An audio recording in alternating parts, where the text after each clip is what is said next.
আপনারা যদি আমের গাছের চারা রোপণ করে থাকেন, তাহলে আপনারা আমের গাছের চারাতে কয়দিন জল দিবেন?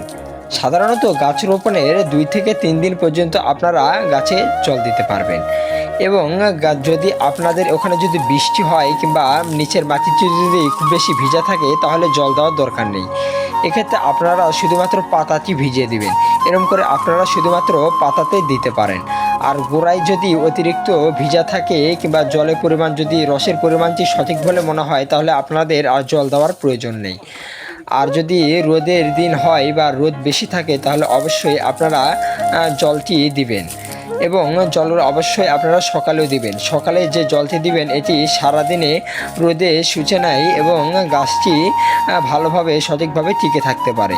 তাই অবশ্যই আপনারা সকাল বিকাল 2 বারে জল দিবেন, 2 থেকে 3 দিন। ভিডিওটি ভালো লাগলে অবশ্যই ভিডিওতে লাইক দিন এবং আমাদের চ্যানেলে নতুন দর্শক হয়ে থাকলে অবশ্যই সাবস্ক্রাইব করুন।